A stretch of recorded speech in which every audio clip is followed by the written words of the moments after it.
Hello, I'm Jim, part of the team here at Print, Label, and Mail.com. Welcome to the fifth and final day of our bulk mail boot camp. Today we're going to talk about evaluating the success of your direct mail advertising campaign. But how do we define success? Sometimes we define success by the amount of sales generated, and sometimes success is defined by the amount of leads generated. Here's what I mean. When a restaurant generates a response from a direct mail advertising campaign, that prospect will come into the establishment, sit down, and order something. The restaurant has made a sale. Success will be measured by how many meals were sold. But what about an insurance agent?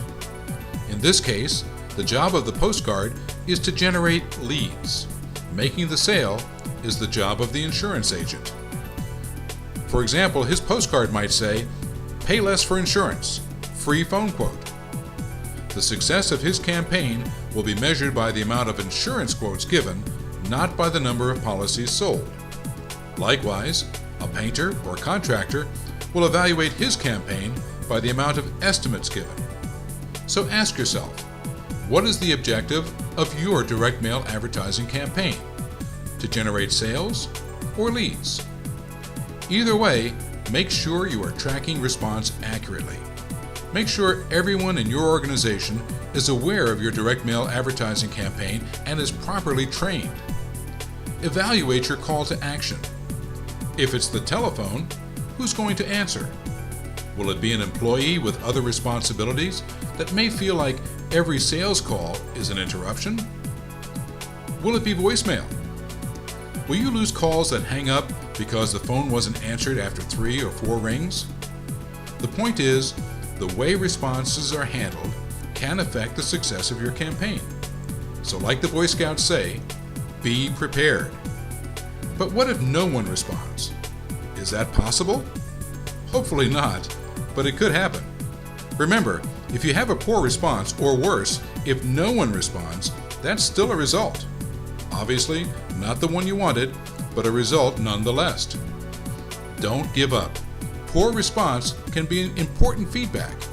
It can tell you something about your prices, products, reputation, even your market area.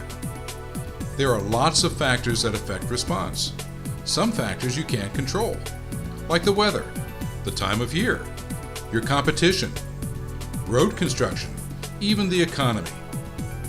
The most important factor determining response, and something that you can control, is your magnet, which was discussed on day 2 of the boot camp. The stronger your magnet, the better response you're going to have. Businesses that are new to direct mail advertising always ask, what kind of response rate will I get? 1%? 3%? 10%? I always answer, every situation is different, and it's difficult to predict the results of your first mailing. Direct mail advertising is a process. You've got to mail, track response, fine-tune your message based on the response and results, and then mail again. The good news is, over time, response will become predictable. And at that point, you'll discover that direct mail advertising doesn't cost you money, it will make you money. Mail every week, and you'll have new prospects every week. It may take some effort, but you will succeed. If it were easy, every business would be using direct mail advertising. Every business is not. Only the successful ones are. Thanks for taking part in our 5-day bulk mail boot camp. We believe that small business is the backbone of our economy, so we wish you every success. And we'll be here to help when you need us.